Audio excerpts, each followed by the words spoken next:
Vuokatti-areenalla on juuri päättynyt 3 päivän Lari Joutsenlahden luisteluleiri. Lari, millaiset fiilikset leiristä? Fiilikset on just tällä hetkellä, kun leiri on ohi, niin tavallaan helpotus, koska mä aina luon itselleni paineita, koska mä haluan, että nämä leirit olisi pelaajille semmoinen kohokohta, koska aika monet pelaajat on odottanut, että ne pääsee tänne, niin nyt meni leiri mun mielestä ihan hyvin ja niin hyvä helpottaa fiilis ja mukava fiilis ja nyt toivottavasti pysyy hereillä matkalla kohti Evitskogia. Kuinka paljon leirille osallistui pelaajia ja monestako seurasta? Tällä leirillä oli nyt 75 pelaajaa. Seurojen lukumäärää mä en tiedä, mutta viime viikolla kun me oltiin Leppävirralla, niin siellä oli yhdessä ryhmässä oli 20 joukkueesta pelaajia, mutta varmaan se 15-20 seuraa osallistui tänne leirille Vuokattiin. Millaisena näet olosuhteet harjoitella ja järjestää leirejä täällä Vuokatti-areenalla? No, itse asiassa mä tykkäsin tosi paljon tuosta, että oli 30x60.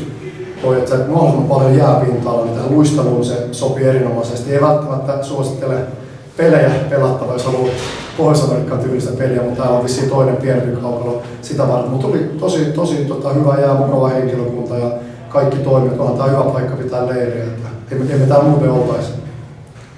Onko sinulla luisteluleireille vielä vapaita paikkoja tälle kesälle tai syksylle ja miten niihin voi ilmoittautua mukaan?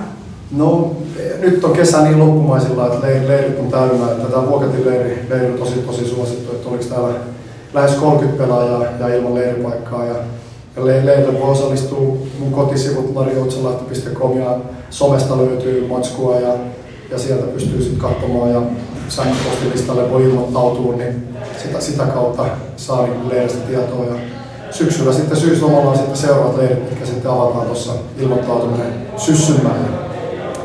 Miten olet viihtynyt täällä Vuokatissa? Tää Vuokatti on mahtava paikka. Mä olin täällä 5 vuotta sitten semmonen kuin Teemu Selänne, mikä tietääks porukka enää kuka se on.